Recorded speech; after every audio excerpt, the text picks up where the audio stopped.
Hazreti Ömer'in döneminde deprem oluyor.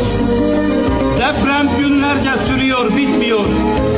Hattaboğlu Ömer'e geliyorlar. Ömer, deprem oluyor. Ömer, ne yapalım? Hazreti Ömer diyor, gidin tövbe edin. Gidip tövbe ediyorlar. Ömer, tövbe ettik. Gidin namazlarınızı kılın. Helalleşin birbirinizle. Çünkü deprem zulümden olur diyor Hazreti Ömer. Ve gidip helallaşıyorlar. Deprem halen durmuyor. Hattaboğlu Ömer eline bir kamçı alıyor.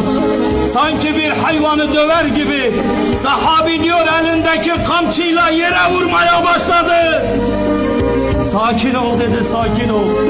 Senin üstünde tövbe edenler var. Senin üstünde Allah'a iman edenler var. Hattaboğlu Ömer aramızda yok ki yeri kamçılasın. Ama içimizde tövbe edecek olanlar